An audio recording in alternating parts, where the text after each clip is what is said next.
ನಮಸ್ಕಾರ ಫ್ರೆಂಡ್ಸ್. ಇವತ್ತು ನಾವು ಮೆಂತೆ ಸೊಪ್ಪಿನ ಪಲ್ಯನ ಹೇಗೆ ಮಾಡೋದು ಅಂತ ನೋಡ್ಕೊಂಬರೋಣ. ಅಲ್ಲಿವರೆಗೂ ಪ್ಲೀಸ್ ನೀವು ನಮ್ಮ ಚಾನಲನ್ನು ಸಬ್ಸ್ಕ್ರೈಬ್ ಮಾಡಿಲ್ಲ ಅಂದರೆ ಸಬ್ಸ್ಕ್ರೈಬ್ ಮಾಡಿ ಮತ್ತು ಪಕ್ಕದಲ್ಲೇ ಬರೋ ಬೆಲ್ ಐಕಾನ್ನ ಪ್ರೆಸ್ ಮಾಡಿ. ಸೊ ಇವತ್ತು ನಾವು ಮೆಂತೆ ಸೊಪ್ಪಿನ ಪರಾಟ ಅಲ್ಲ, ಸಾರಿ ಫ್ರೆಂಡ್ಸ್, ಪಲ್ಯನ ಹೇಗೆ ಮಾಡೋದು ಅಂತ ನೋಡ್ಕೊಂಬರೋಣ. ಇದು ತುಂಬ ಕಾಲದಿಂದನೂ ಮಾಡ್ಕೊಂಬಂದಿರುವಂತಹ ರೆಸಿಪಿ, ತುಂಬ ಕ್ವಿಕ್ಕಾಗಿ ಮತ್ತು ಹೆಲ್ತಿಗೂ ಕೂಡ ತುಂಬಾ ಒಳ್ಳೆಯದು ಇದು ಫ್ರೆಂಡ್ಸ್. ಸೊ ಇವಾಗ ಏನಂದರೆ ನೀವು ನೋಡ್ತಿರ್ಬೋದು, ನಾನು ಒಂದು ಫ್ರೈಯಿಂಗ್ ಪ್ಯಾನ್ನ ಇಟ್ಟಿದ್ದೀನಿ. ಸೊ ಗ್ಯಾಸ್ನ ಆನ್ ಮಾಡಿದ್ದೀನಿ. ಅದಕ್ಕೆ ಬೇಕಾಗಿರುವಂತಹ ಇಂಗ್ರೀಡಿಯೆಂಟ್ಸ್ನು ಕೂಡ ತೊಗೊಂಡಿದ್ದೀನಿ. 2 ಹಸಿಮೆಣಸಿನ್ಕಾಯಿ, ಸ್ವಲ್ಪ ಜೀರಿಗೆ, ಉಪ್ಪು, ಶೇಂಗಾ ಪೌಡರು ಮತ್ತು ಒಂದು 5ರಿಂದ 6 ಎಸಳು ಬೆಳ್ಳುಳ್ಳಿನ ತೊಗೊಂಡಿದ್ದೀನಿ. ಸೊ ಬೆಳ್ಳುಳ್ಳಿನ ನಾನು ಚೆನ್ನಾಗಿ ಜಜ್ಕೋತಾ ಇದ್ದೀನಿ ಫ್ರೆಂಡ್ಸ್, ಚೆನ್ನಾಗಿ ಪೇಸ್ಟ್ ಮಾಡ್ಕೋತಾ ಇದ್ದೀನಿ. ಮತ್ತು ಮೆಂತ್ಯ ಸೊಪ್ಪನ್ನು ಕೂಡ ನಾನು ತೊಳೆದ್ಬಿಟ್ಟು ಚೆನ್ನಾಗಿ ಸೋಸ್ಬಿಟ್ಟು ತೊಗೊಂಡಿದ್ದೀನಿ. ನೋಡ್ಬೋದು ನೀವು, ಇದು ತುಂಬ ಅಂದರೆ ತುಂಬ ಕ್ವಿಕ್ಕಾಗಿ ವಿದಿನ್ 5 to 10 ಮಿನಿಟ್ಸಲ್ಲಿ ಆಗುವಂತಹ ರೆಸಿಪಿ ಆಗಿದೆ. ರೊಟ್ಟಿ, ಚಪಾತಿ ಇದೆಲ್ಲದರಲ್ಲೂ ಜೊತೆಗೂ ಇದನ್ನು ತಿನ್ಬೋದು. ಸೊ ಸ್ವಲ್ಪ 1-2 ಸ್ಪೂನ್ ಆಗುವಷ್ಟು ಎಣ್ಣೆನ ಹಾಕ್ತಾಯಿದ್ದೀನಿ. ಎಣ್ಣೆ ಬಿಸಿ ಆದಮೇಲೆ ಸ್ವಲ್ಪ ಜೀರಿಗೆನ ಹಾಕ್ಕೋಬೇಕು ಫ್ರೆಂಡ್ಸ್. ಸ್ವಲ್ಪ ಜೀರಿಗೆನ ಹಾಕ್ಕೊಂಡು ಜೀರಿಗೆ ಚಟಪಟ ಅಂತಿದ್ದಾಗೇ ಅದಕ್ಕೆ ಸ್ವಲ್ಪ ಬೆಳ್ಳುಳ್ಳಿನೂ ಕೂಡ ಹಾಕೋಬೇಕಾಗುತ್ತೆ. ಸಣ್ಣದಾಗಿ ಕುಟ್ಟಿ ಇಟ್ಕೊಂಡಿರುವಂತಹ ಬೆಳ್ಳುಳ್ಳಿನೂ ಹಾಕ್ತಾಯಿದ್ದೀನಿ. ನೋಡ್ಬೋದು ನೀವು ಎಷ್ಟು ಚೆನ್ನಾಗಿ ಏನಂದರೆ ಬೆಳ್ಳುಳ್ಳಿ ಹಾಕಿದ ತಕ್ಷಣ ಒಂದು ಸ್ಮೆಲ್ ಬರುತ್ತಲ್ಲ ಫ್ರೈ ಮಾಡಬೇಕಾದ್ರೆ, ಅದು ತುಂಬ ಪರಿಮಳವಾಗಿರುತ್ತದೆ. ನೋಡ್ಬೋದು ಎಷ್ಟು ಚೆನ್ನಾಗಿ. ಅದಕ್ಕೆ ಬೆಳ್ಳುಳ್ಳಿನ ಸ್ವಲ್ಪ ಜಾಸ್ತಿ ಪ್ರಮಾಣದಲ್ಲಿ ಹಾಕಿದರೆ ಚೆನ್ನಾಗಿ ಟೇಸ್ಟ್ ಕೊಡುತ್ತೆ ಫ್ರೆಂಡ್ಸ್.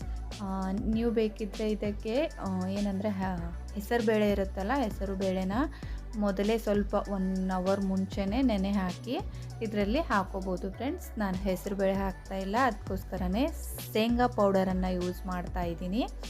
ಸೊ ಹಸಿಮೆಣಸಿನ್ಕಾಯಿನೂ ಹಾಕಿ ಆದಮೇಲೆ ಇವಾಗ ನೀವು ನೋಡ್ಬೋದು ಎಷ್ಟು ಚೆನ್ನಾಗಿ ಮೆಂತ್ಯ ಸೊಪ್ಪು ಗ್ರೀನಾಗಿ ಕಾಣ್ತಾ ಇದೆ ಅಂತ. ನಾನೇನಂದರೆ ಮೆಂತ್ಯ ಸೊಪ್ಪನ್ನು ಚೆನ್ನಾಗಿ ಸೋಸ್ಕೊಂಡು ತೊಳ್ಕೊಂಡು ಇಟ್ಕೊಂಡಿದ್ದೆ. ಪಲ್ಯನ ನಾನು ಮಾಡಬೇಕಾದ್ರೆ ಯಾವಾಗ್ಲೂ ಫ್ರೆಂಡ್ಸ್ ಬರೀ ಲೀವ್ಸ್ ಅದ್ರ ತಪ್ಪಲ ಇರುತ್ತಲ್ಲ, ತಪ್ಪಲ ತಗೋದಿಲ್ಲ. ಅದ್ರ ಸ್ವಲ್ಪ ಡೇಟ್ ಕೂಡ ನಾನು ತೊಗೋತೀನಿ. ಯಾಕಂದರೆ ಇರೋ ನ್ಯೂಟ್ರಿಯೆಂಟ್ಸ್ ಎಲ್ಲನೂ ಅದರಲ್ಲೇ ಇರೋದ್ರಿಂದ ಚೆನ್ನಾಗಿ ಬರುತ್ತೆ ಪಲ್ಯ ಕೂಡ ಎಳೆಯಾಗಿ, ಅದಕ್ಕೋಸ್ಕರ. ಸೊ ಇವಾಗ ಬೆಳ್ಳುಳ್ಳಿ ಮತ್ತು ಮೆಣಸಿನ್ಕಾಯಿ ಎಲ್ಲನೂ ಫ್ರೈ ಆಗಿದೆ. ಸೊ ಇವಾಗೇನೆಂದರೆ ಸ್ವಲ್ಪ ಉಪ್ಪು, ರುಚಿಗೆ ತಕ್ಕಷ್ಟು ಉಪ್ಪು ತೊಗೊಂಡಿದ್ದಲ್ಲ, ಉಪ್ಪನ್ನು ಹಾಕ್ತಾಯಿದ್ದೀನಿ. ಉಪ್ಪನ್ನ ಹಾಕಿ ಒಂದ್ಸಲ ಚೆನ್ನಾಗಿ ಕೈ ಆಡಿಸ್ಬೇಕು ಫ್ರೆಂಡ್ಸ್. ಇವಾಗಲೇ ಉಪ್ಪನ್ನು ಹಾಕೋದ್ರಿಂದ ಚೆನ್ನಾಗಿ ಅದು ಮಿಕ್ಸ್ ಆಗುತ್ತೆ. ಪಲ್ಯ ಹಾಕಿದ ಮೇಲೆ ಹಾಕೋದ್ರಿಂದ ಸ್ವಲ್ಪ ಒಂದು ಸೈಡ್ ಹತ್ತೋದು ಒಂದು ಸೈಡ್ ಇಲ್ಲ, ಈ ಥರ ಆಗುತ್ತೆ.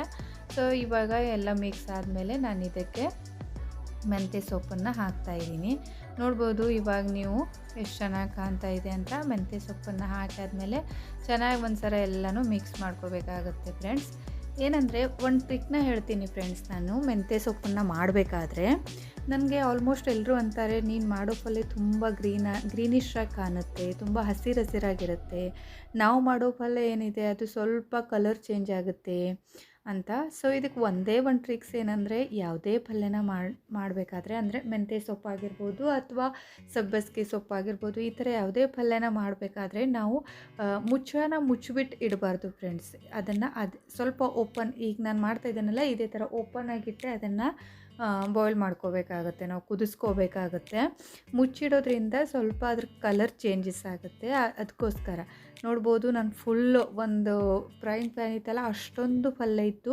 ಸೊ ಅದು ಇವಾಗ ಕರಗಿ ಎಷ್ಟಾಗಿದೆ ಅಂತ ಅರ್ಧಕ್ಕಿಂತಲೂ ಕಡಿಮೆ ಆಗಿದೆ.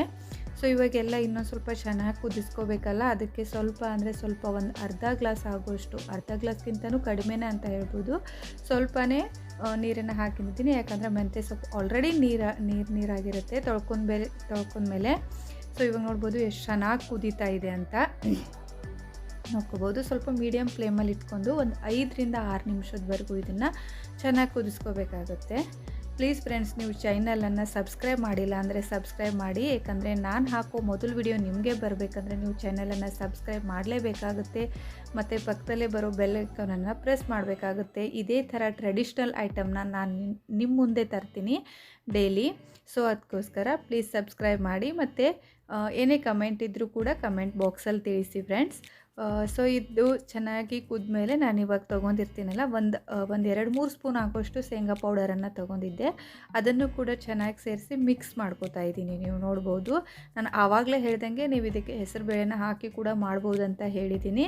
ನಾವು ಎಣ್ಣೆ, ಸಾಸಿವೆ, ಜೀರಿಗೆ ಎಲ್ಲ ಹಾಕ್ತಿರ್ತೀವಲ್ಲ, ಸೊ ಸಾಸಿವೆ ಅಂತೂ ನಾನು ಹಾಕಿಲ್ಲ, ನೀವು ಬೇಕಾದರೆ ಹಾಕ್ಕೋಬೋದು. ಆವಾಗಲೇ ಅದನ್ನು ಹೆಸರುಬೇಳೆನ ಹಾಕ್ಕೊಂಡು ಚೆನ್ನಾಗಿ ಒಂದು ಸಲ ಎಣ್ಣೆಲಿ ಫ್ರೈ ಮಾಡಿಕೊಂಡು ನೀರು ಹಾಕಿದ ಮೇಲೆ ಅದು ಚೆನ್ನಾಗಿ ಕುದಿಯುತ್ತೆ. ನಾನು ಇವಾಗ ಹೆಸರುಬೇಳೆನೂ ಯೂಸ್ ಮಾಡ್ತಾಯಿಲ್ಲ, ಶೇಂಗಾ ಪೌಡರನ್ನೇ ಹಾಕಿದ್ದೀನಿ. ಸೊ ಶೇಂಗಾ ಪೌಡರ್ ಹಾಕಿದ ಮೇಲೆ ಅದು ಕೂಡ ಚೆನ್ನಾಗಿ ಮಿಕ್ಸ್ ಆಗಿದೆ. ಇವಾಗ ನೀವು ನೋಡ್ಬೋದು ಅದೆಷ್ಟು ಚೆನ್ನಾಗಿ ಕಾಣ್ತಾ ಇದೆ ಅಂತ. Wow, it's very nice, yummy yummy. Wow, ಎಷ್ಟು ಚೆನ್ನಾಗಿ ಗ್ರೀನಾಗಿ ಕಾಣ್ತಾ ಇದೆ ಅಂತ ನೋಡಿ ಫ್ರೆಂಡ್ಸ್ ನೀವು. ಸೊ ಇದನ್ನು ನಾನು ಆಗಲೇ ಹೇಳ್ದಂಗೆ ರೊಟ್ಟಿ, ಚಪಾತಿ ಜೊತೆಗೆ ಚೆನ್ನಾಗಿ ತಿನ್ಬೋದು ಅಂತ. ಮಕ್ಕಳಿಗೂ ಕೂಡ ತುಂಬ ಒಳ್ಳೆಯದು ಫ್ರೆಂಡ್ಸ್. ಇದು ಮೆಂತ್ಯ ಸೊಪ್ಪು ತುಂಬ ನ್ಯೂಟ್ರಿಷನ್ ಆಗಿರೋದ್ರಿಂದ ತಿನ್ನಲಿಕ್ಕೆ ತುಂಬ ಟೇಸ್ಟ್ ಕೂಡ ಚೆನ್ನಾಗಿರುತ್ತೆ ಮತ್ತು ತುಂಬ ಹೆಲ್ತಿಗೂ ಕೂಡ ಒಳ್ಳೆಯದು. ಚಪಾತಿ, ರೊಟ್ಟಿ ಜೊತೆ ಆರಾಮಾಗಿ ತಿನ್ಬೋದು. ಇದೇ ಥರ ಹೊಸ ಇನ್ನೊಂದು ರೆಸಿಪಿ ಜೊತೆ ನಾನು ನಿಮ್ಮನ್ನು ಭೇಟಿ ಆಗ್ತೀನಿ ಫ್ರೆಂಡ್ಸ್.